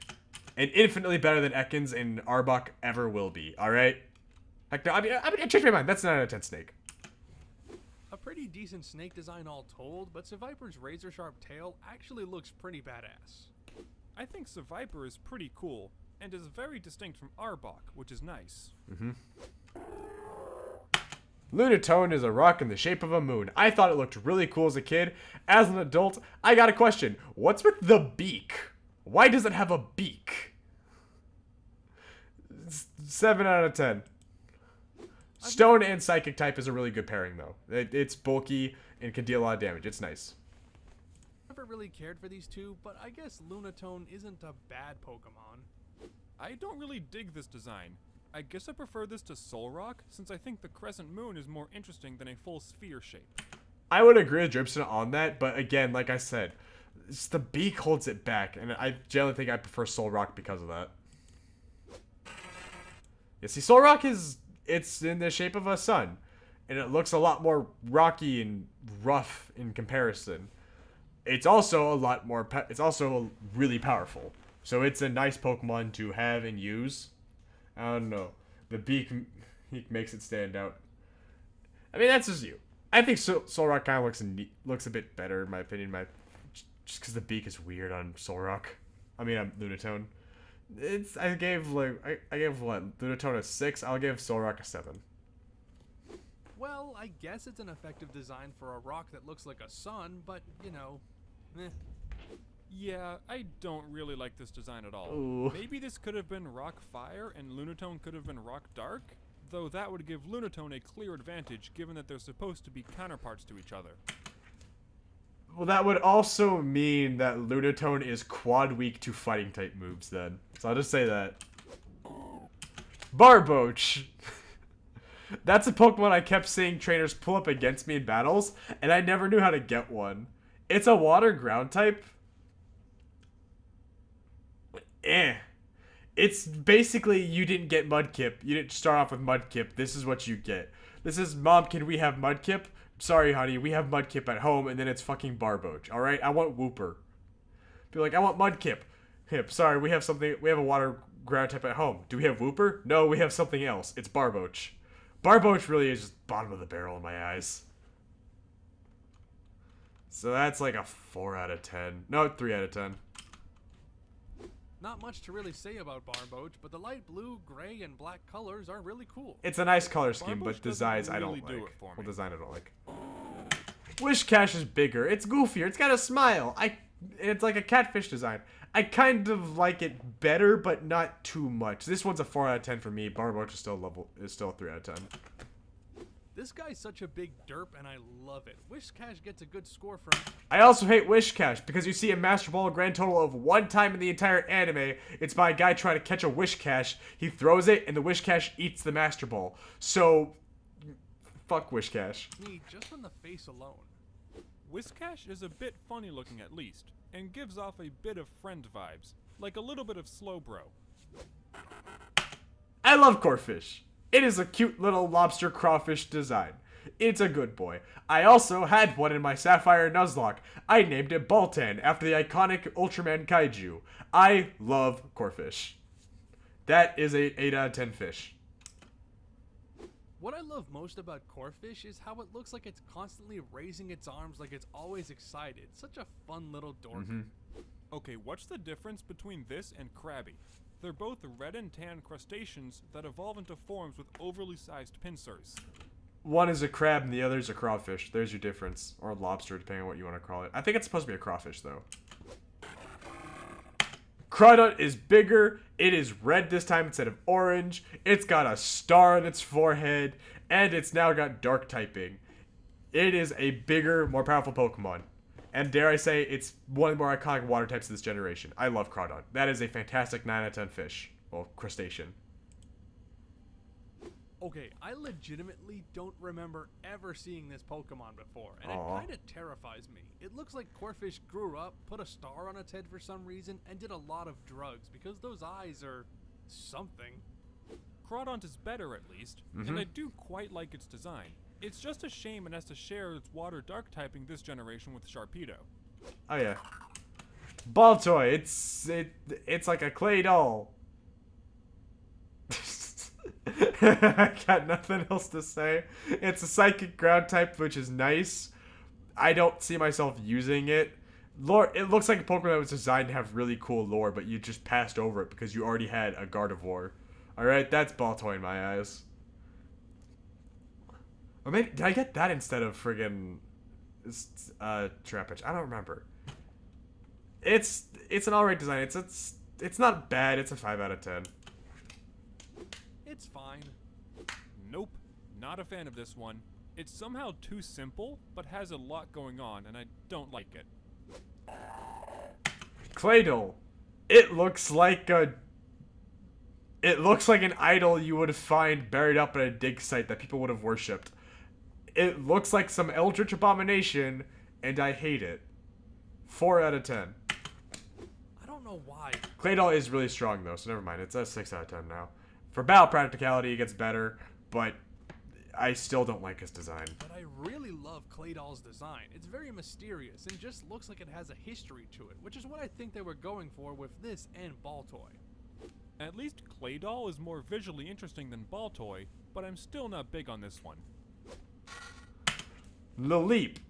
It's a weird-ass plant thing that I wanted to name Glover. It looks like it has a lot... It looks like it needs to be censored around the eyes. It's a weird-looking thing. I love the name. I don't think it's that great to have it first. Well, correction, no. Because Cradily is amazing to have. It is a fantastic Pokemon that a lot of people underestimate. Laleep is a 7 out of 10. I'm going to just go ahead for Cradily and say that it's a 9. Lileep is weird, but I really like it for some reason. Maybe it's the purple and pink colors or the body shape, but yeah, I like it. Taking inspiration from fossilized plants is actually a pretty creative idea, but I think they easily could have gone more plant-colored for Lileep. Well, congratulations, they did go plant-colored. I already said this earlier, but 8 out of 10, Cradily is an underrated Pokemon. It is fantastic and will murder you. Not much improved over Lileep in my opinion, but still a very respectable Pokemon. Much better. Cradely's design has really grown on me after I used one in a playthrough a while back, after almost exclusively picking Anorith. I like Anorith. It kind of looks cute in its first form. It can't do anything in this form because it's useless as hell, but once it evolves, it gets better. So Anorith is a 6 out of 10 because of its charm, held back because of how useless it is. And we'll get to Anorith later. We'll get to Armaldo later. Design is pretty good, but I can't stand creatures with eyes on thin body strands, so unfortunately, I have to knock some points off. Anomalocaris is epic. Anorith is based off of Anomalocaris, ergo, Anorith is epic. Also, this looks like a creature from the cell stage in Spore. Armaldo is amazing. I named mine after Wolf Chaos-on. It is a powerful Pokemon. You absolutely want one of these bad boys. They are powerful sons of bitches. I love them. They are 9 out of 10. The eyes are still a bit of a problem for me, but everything else about Armaldo is fucking awesome. Armaldo is a really cool design, and feels like everything that Kabutops wanted to be. It's a goofy, ugly fish. It's a 6 out of 10. It doesn't look as nice or as clean as like a Magikarp, and I get that what the goal of Feebas is supposed to be. It's an ugly fish that becomes super beautiful. It's a trans allegory. Alright? I get it. At the same time though, just because you design a Pokemon to be ugly doesn't mean I'm gonna think any better of it. That is a 5 out of 10 design, and it's not useful. No question, no, it's a 4 out of 10. Feebas just looks confused. Bulbapedia describes it as shabby and old looking, and that's pretty accurate. This is just worse Magikarp. Beautiful! Tanky as hell! They are annoying to fight. They are excellent boss Pokemon. That is a 9 out of 10 Pokemon. Iconic as hell. I know it's the point of Milotic, but it really is beautiful. Very dazzling with its colors and features. And I like it better than deserving of Gyarados. its universe status. And this is just better Yeah, Gyarados. 10 out of 10, I agree. Getting footage of Milotic for this video was actually my first time obtaining one using the beauty stat, which is nice, since I've never really used this Pokemon before. First time I ever got a Milotic was in Omega Ruby, because I was very much trying to challenge myself to use Pokemon I had never used before, and Milotic was one of the Pokemon I had never used before. So I'm like, alright, I'm going to start off with Trico, and I'm going to try and make my water type Milotic. And I didn't regret it. I love Milotic. It looks like it has boobs or a butt on its front. It is an interesting concept for a Pokemon, but it still sucks and is genuinely useless. So that is a 4 out of 10. Castform is just a gray blob with a face and a weirdly scrotum-shaped appendage on its lower body. My favorite form is the rainy form because it looks like a slime from Dragon Quest. Yeah, I agree. This is That's another nice. gimmick Pokemon, but it stands out as being unique in that it is versatile with its gimmick, being able to change in all weather effects. My favorite is Snowy form, since I like hail as a weather effect, and it just looks so cozy in its little frost shell. Kecleon, I like chameleons. They're cute. Alright, and he's that right there, that's a nice chameleon. They're annoying to fight because you have to plan around fighting Kecleons, because if you use the wrong moves on the Kecleon, they'll become the type you are, and then suddenly you hit them with, and suddenly you can't deal any more damage to them because you hit them with the ghost type move or you hit them with the wrong move and now you can't fight back. It's annoying. They're nice and powerful to fight against. So that is an 8 out of 10 lizard. Holy shit, guys, it's Rango from the movie Rango. Ha! I think Nice there are reference. plenty of ways to make a Don't chameleon tango with the design look Rango. good, but Kecleon is distinct enough and has a unique enough gimmick that I can give it a pass. Ghost type, 10 out of 10. It's a hand puppet. It looks the most like the comedic idea of what we all imagine a ghost is. You know, like just a sheet with eyes. And I like that just simplicity to its design. Shuppet is nice. That is a 10 out of 10. I don't know why, but Shuppet's design has always really stood out to me. It's simultaneously mysterious and a little bit silly in all the right ways. Shuppet is like those kids' ghost costumes that are just a sheet draped Yep. over them with eye holes cut out. And I kinda like that. Bayonet, 10 out of 10. Ghost type, fantastic. Super, super creepy. I love Bayonet. And it has a really sad episode in the anime where Nurse Joy reflects on how she lost a Pokemon substitution doll when she was a kid, and then it grew up to be a Bayonet that searched for its trainer. It was so charming. It was such a charming and adorable story. I love Bayonet. Alright? Easily my top 10 favorite ghost types. Like, we could all take my love for ghost types, you know, out the window. I'd still give it a 10 out of 10 just because I love Bayonet. The Gen 3 backspine thing. I'm not doing that. Why does 'Cause they're Bayonet doing that. look like it's about to bust out dope rhymes? I'm not the only one who thinks it's got the rapper stance going on, right? I actually really like Bayonet, but I feel like it's missing something. Almost like it's a middle evolution. I like Duskull. This one goes more, again, this ghost type 10 out of 10. It's a very fantastic design. I like how kind of kooky it is. It's got a skull mask. It's got a neat little, it kind of reminds me of like a Reaper from Kid Icarus, kind of. I don't know. Kind of gives me that vibe. I like Duskull. It looks good. It is a good design. It's a very simple design, but the skull is absolutely iconic and reminds me of the bubbles from Ocarina of Time. Why didn't I make that? Not a fan. I'm a horrible Zelda fan. I didn't make a Zelda connection. How dare Cloud Connection beat me at my own game? I think it's the cartoony skull with 3 teeth that put me off a bit. Ghost type 10 out of 10. Although I will say this is probably the lower end of ghost types. I don't know what it is, but Dusclops looks worse than Duskull. I love my ghost type, so don't worry, buddy. You're in the top 10. You're the 10 out of 10 spot, but I do not. But you're definitely on the lower end. Also, yeah, they actually just make black holes. I think maybe what bothers me is the fact that it just straight up has human hands.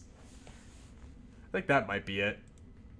Don't worry, Duskenor fixes For everything. some reason, I've always thought of Dusclops as a major downgrade to Duskull. True. But looking at it now, it's actually kind of cool. I dig the dark mummy aesthetic. Okay, I didn't make a mummy idea. But I'm That still not a actually kind of huge fan redeems a of little bit in my Dusclops. eyes. I like Tropius. It's a grass flying type. You don't see that combination that often. Grass type negates your electricity weakness, so that's really neat. It learns fly, so that is fantastic. And it's a really good, powerful, all-around Pokemon. That is an 8 out of 10 guy. I love him. I really like Tropius for absolutely no reason. It's just a big old tree dude just lumbering around, and that's pretty great. Tropius is clearly just a banana tree, and I kinda dig it. Chimecho. I think it's cute. It is very much just vibing there in the wind. It's a good little buddy. I feel like Tropius is a Pokemon that needs a pre-evolution. Chimiko will get one though. I think Chimiko's cute though. I wouldn't exactly say I'd use one, but it's nice. It's cute. It's a 6 out of 10. When I was a kid, I thought Chimecho was inspired by thermostats because of the red on white color scheme. Okay, Which that's is clearly fair. a dumb child because it's pretty obviously a wind chime. I mean, it's right in the name. Still an amazing Pokemon though. I think Chimecho is precious and will not tolerate any Chimecho slander on this video. Well, I hope Dripson doesn't find out where I live. He's not gonna like my views. If Cloud gave Chimecho anything less than an 8, I will slap him. Jokes aside. Anyways, Absol. That is a 10 out of 10 Pokemon. I love Absol. Absol, everyone loves Absol for a reason. Alright? Absol, fantastic design. Good Pokedex lore. Fantastic practicality in battle. Absol is absolutely one of the best Pokemon ever, dare I say. It is great. Alright, that is a 10 out of 10. I also love Absol's Cry. Alright, that was cute. It's weird how all of Absol's body features feel strange if you isolate them in your mind, but put them together and you get an incredible combination. High marks for this one.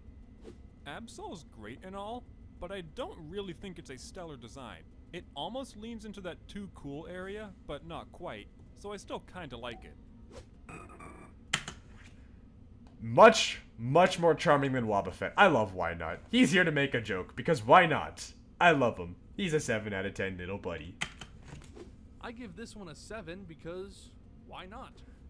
Nope. Still not a fan of baby Pokemon or gimmicks. Snorunt's kinda cute. I like them. They don't evolve. They're not practical yet, but they will be. What the frick is the vid doing there? ROFL. Wait, what? Is something happening? Something happened with my feed? My feed looks normal to me. Your comments there had me worried, though. I'm just saying that right now, Indio. Why Not's just there, but I appreciate how the localizers at least picked up on the joke with it. The absolute. Oh, okay. Anyway, Snorunt, 6 out of 10. Snorunt constantly looks like it's shivering, and that's really depressing. I know they're an ice type and can resist super cold temperatures, but someone still needs to help them. Snorunt is just a cute, cozy little dude. Yeah. Clearly, 6 out of 10. I don't see how it evolves from its prior form, but it's kind of cool. It's like a giant evil snowball. I kind of like it. I give this a 5 out of 10 because all the stats are 50s. I have always loved Glalie since the moment I first saw it. Ooh. It's both simple and complex at the same time, intimidating and cool. It's everything I love in Pokemon. No idea how you get to this from Snorunt, but I don't care. Glalie rules. Glalie absolutely does not look like it would evolve from Snorunt. Glad I'm gonna be happy when he but sees here this we are. video. Also, I think it should be a rock-ice type, despite how bad of a type that is. I agree with Dripstone on that one. I feel like that actually makes a bit more sense. Spheal is cute. It's a little round boy. You can't hate Spheal. That is a 10 out of 10 buddy. And absolutely one of the best water types of this generation. Cute little blubberball boy. Yep. Spheal is adorable, and beats Seal 10 times out of 10 in cuteness. Celio, I give a 9 out of 10. It's a lot more refined, and it definitely looks like it's growing into itself than Spheal does. It still has some cute charm to it, and it becomes a lot more powerful, but I think the loss in cuteness is just taking it down. 9 out of 10. Can't say I care for the mustache, but otherwise Celio is another really good Steel Pokemon. This series has a great track record with those so far.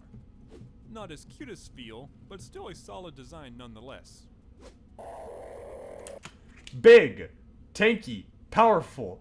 It gave up all chances on being cute to be a wrecker. Alright? This is a 10 out of 10. Walrein will mess you up. And it's a fantastic design as well. While I'm not a huge fan of Walrein or walruses in general, I'm giving this a I higher like score than I walruses. thought I would because I remember it looking way worse. I've always liked Walrein, but never really found the time to get one for my team in any Hoenn playthrough. I could have had one in my Sapphire Nuzlocke because I actually caught a Spheal. But I chose to keep sticking out with Baltan because Baltan had been around the team for a long time. Objectively, it would have been smarter to bring a Walrein to the Elite Four than a Crawdaunt, but I decided to do my own thing. Since they were accessible so late in the game, and Water-Ice isn't a great typing. Clamperl is cute. I generally prefer. I think this is a bit more appealing than Shelder was in Gen 1. I don't use it, but it's got a better design. It's a 7 out of 10 now. So is Clamperl's shell part of its body, or is the sentient part of Clamperl just the pink inside part?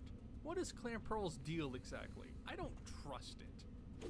Clamperl is okay at best, really, but its charm comes from its evolutions that have nothing to do with the clamshell designs at all. Yeah, it's a bit weird. Now we have Hauntail. I like its design. It's a nice looking eel thing, and I kind of want to give it an 8 out of 10. I've never been able to use either of Clamperl's evolutions because I think you had to. I can't remember how you evolve Clamperl, but I always confused. I never knew how, so I never got to use Hauntail or Gorbis. So I can only judge them on designs here. I'm just gonna say 8 out of 10 for both. Hauntail looks cool, and Gorbis looks cute.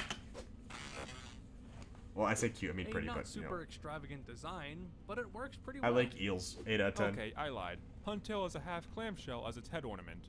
Also, its Oh, tail that's looks like neat. a whole fish from Subnautica.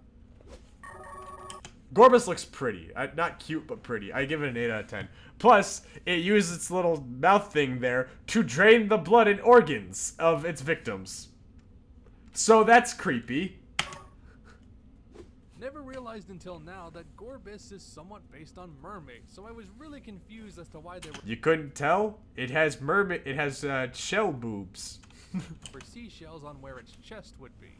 That means this thing canonically has boobs. Do with that what you will.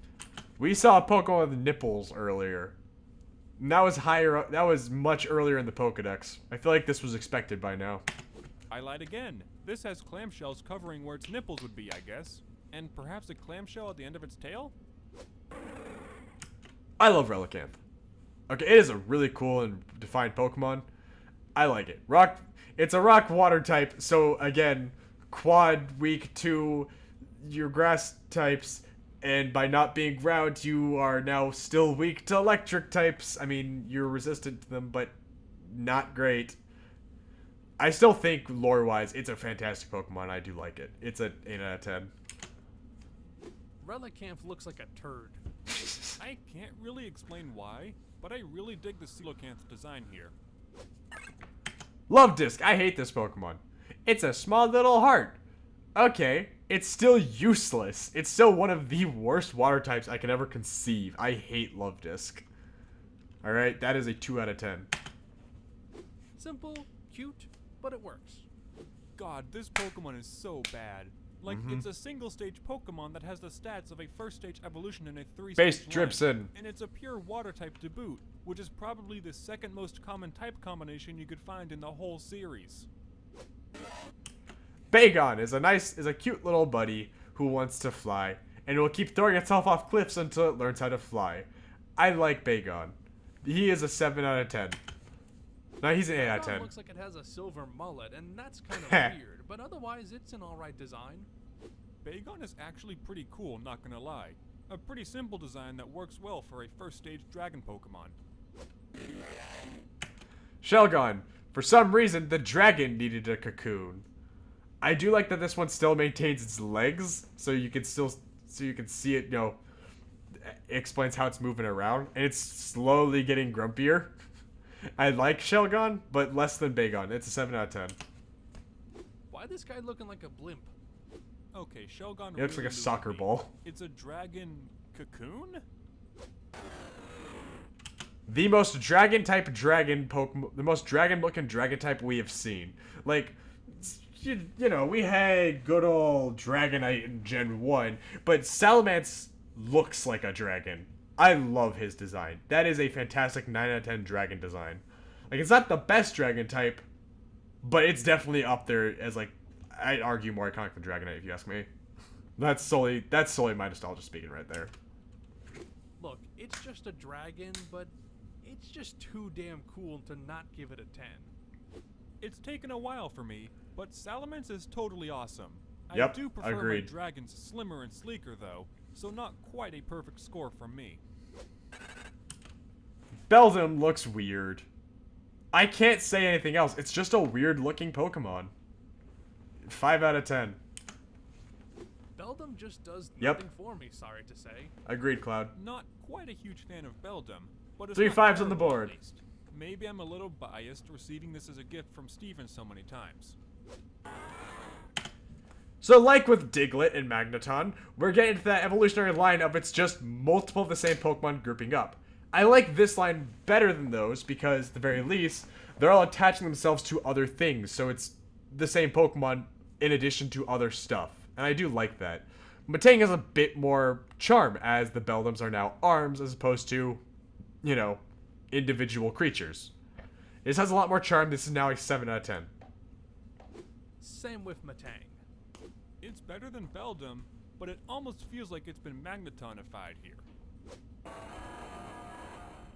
Now there are 4 Beldums that somehow grew in size and will now destroy your entire team. Metagross is a fantastic boss Pokemon. What a great Pokemon to end your Gen 3 runs with. It is powerful, Seal Psychic, and it's fast. It is fantastic. It is an 8 out of 10. Metagross at least makes up for its earlier form shortcomings with a cool, if not exactly grand, design. Okay, Metagross is awesome. I don't know who at Game Freak decided that Hoenn needed 2 pseudo-legendaries, but I'm glad that they created Metagross. Yep.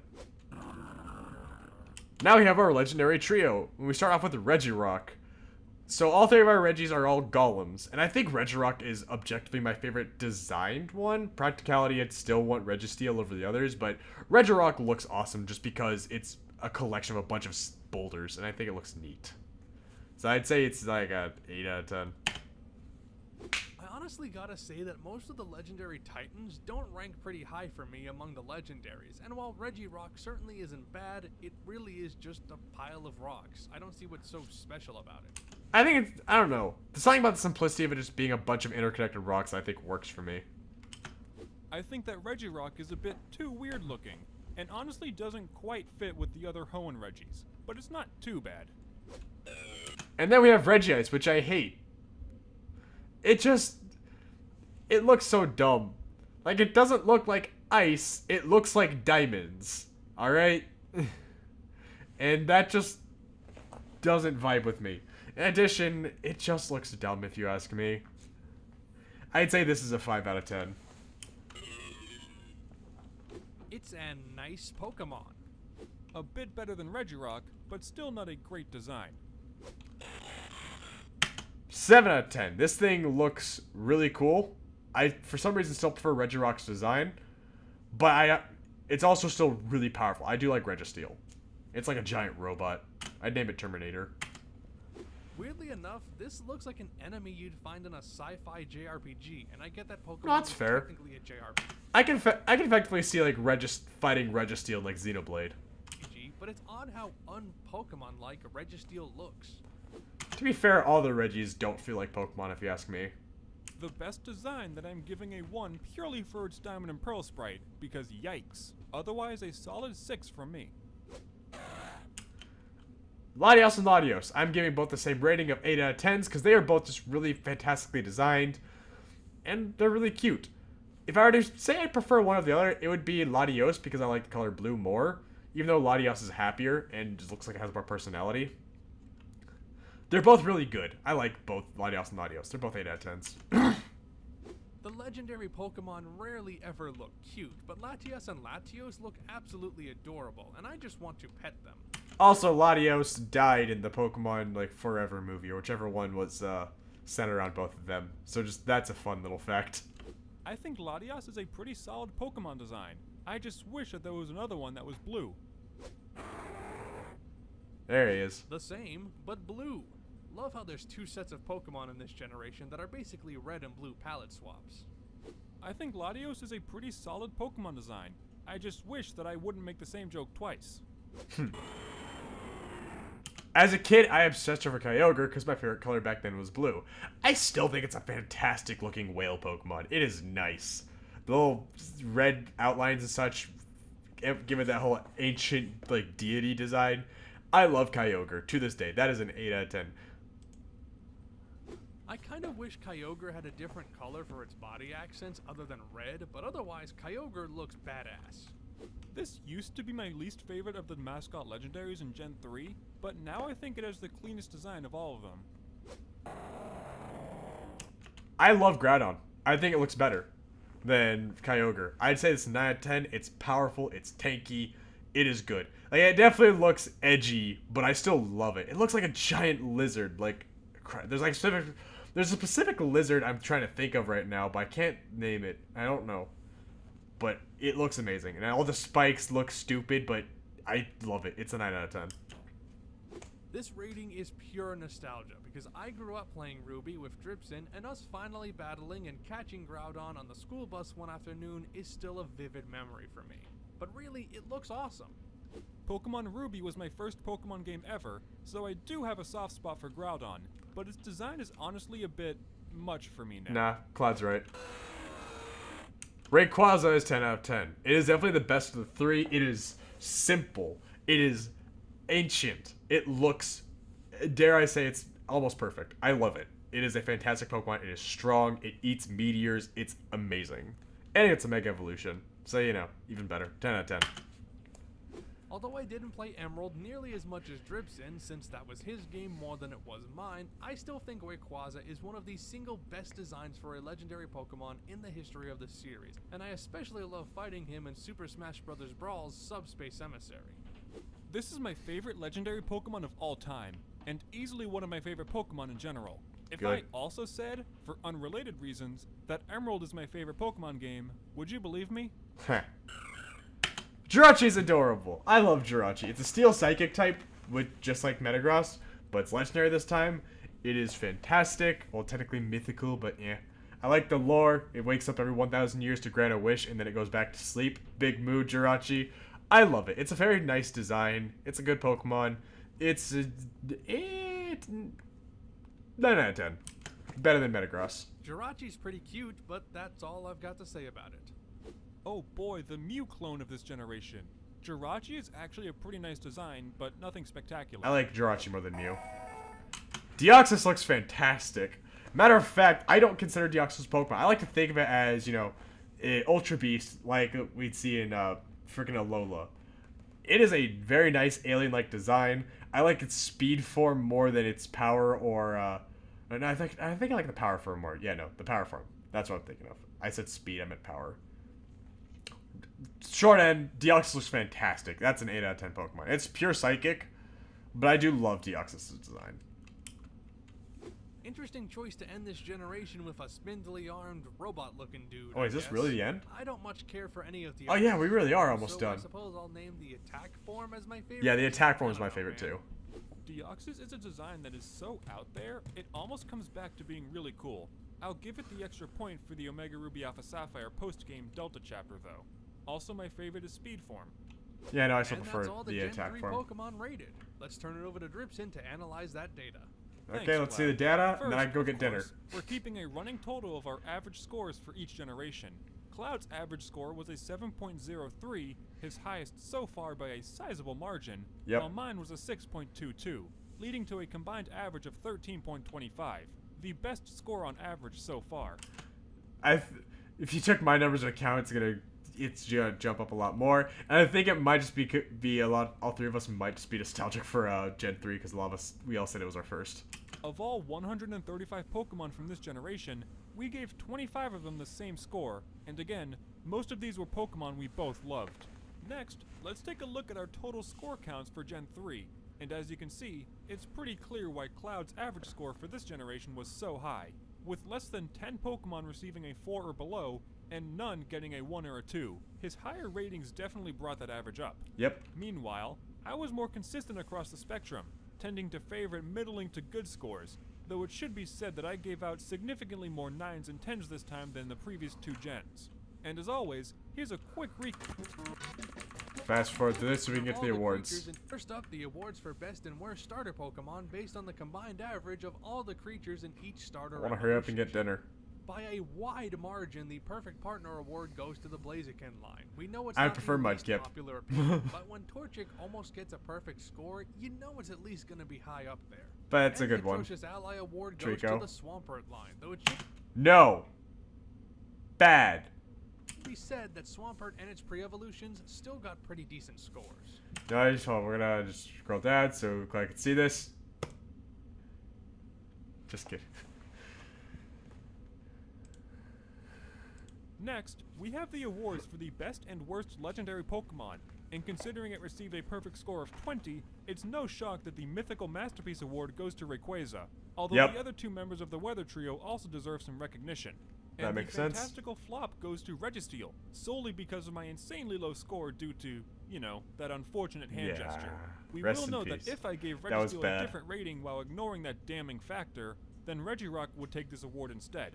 Now it's on to the awards for best and worst type, determined by calculating the average score of all Pokemon in each type group. So we The got Excellent Element Award 4 goes minutes to left. Flying, as Gen 3 had a ton of great bird Pokemon and some other really cool flying secondaries as well. I don't know if worse And is the gonna go to Catastrophic water. Category Award goes to Poison, which Ah. only had a handful of creatures this generation, but none of which could There really weren't that many, elevate were there? above a middle-of-the-road score. Then, there's the awards for best and worst glow up, found by tracking the best and worst change in our combined scores from a Pokemon to its immediate evolution. Our terrific transformation award goes to Milotic, who Yep. improved drastically over Feebas from an 8 to a perfect score of 20. it doesn't help that Feebas is just fucking awful, alright? I feel like that one was a given. And our Metamorphic Mistake Award for Gen 3 actually goes to both Silcoon and Cascoon, to whom we both gave a far worse score than Wurmple. Yeah. Moving on, we have the award for the Pokemon that Dripson and I disagreed on the most in regards to our scores. There's two Pokemon who get the contentious Critter Award this time, Wynot and Registeel. Oddly enough, I gave both of them a 7 and Dripson gave both of them a 1, though obviously, that technicality for Registeel applies here as well. Finally, we have the awards for the best and worst antagonists, Alright, aka let's the see. best rival, gym leader, elite four trainer, champion, or villain team leader based on the team's average combined score. As a reminder, I for feel the like rules Steven of this might- award, I think Steven's gonna have a good chance duplicate for this Pokemon one. aren't counted twice. We're judging on final encounters only where applicable. We're basing these ratings on Pokemon Emerald. Trainers must have at least one new Pokemon. Super bosses only count if they're fought in the post-game and don't have any future gen Pokemon, and no Battle Facility exclusive trainers. Now, the Big Bad Boss Award goes to Team Aqua Leader Archie, Ooh. the first villain team leader to get this award. He At doesn't least have y'all a are large using his selection best of Pokemon version. at his Alright, the disposal, Omega but Ruby Alpha definitely has Sapphire some redesign is fantastic ones like peak. Mightyena and Crobat. And the Bad Bad Boss Award goes to Roxanne, the Aw. second time the Rock Gym Leader snagged this award, and thanks especially to her nose pass. Yeah, I was about to say, like, normally I can always justify, you know, the worst antagonist being the first gym leader solely because they have very few Pokemon. But additionally, her having Nosepass really sells that just how much she sucks. Alright. Is also the worst performing antagonist that we've ranked so far. And of course, we'll finish off by listing the top, bottom, and stuck in the middle with you Pokemon for Gen 3. The Hall of Fame holds Pokemon who received a perfect combined score of 20, and Well, just 'cause Milotic there are and multiple. Rayquaza are our two inductees this time, finally breaking the Fire Dog pattern from Gens 1 and 2. The Hall of Shame hosts Pokemon who received a combined score of 2, but since I didn't hand out a single rating of 1 this time, no one new was inducted, and Smoochum thus remains the sole honoree of this less than prestigious title. Get fucked, Smoochum. And the Hall of Tame is for Pokemon who received a score of 5 from us both, and Beldum is the only one Yeah. receiving this special commendation today. Well, that's all the Gen 3 Pokemon. So yeah, that's their Gen 3 ranking video. And it's a very... Y'all did another good job, as usual. Seeing the entire Hoenn Dex was just very nostalgic for me. This video made me happy. So y'all should definitely go sub to Cloud Connection, because he does good work, and I can't wait to see when he does the next video.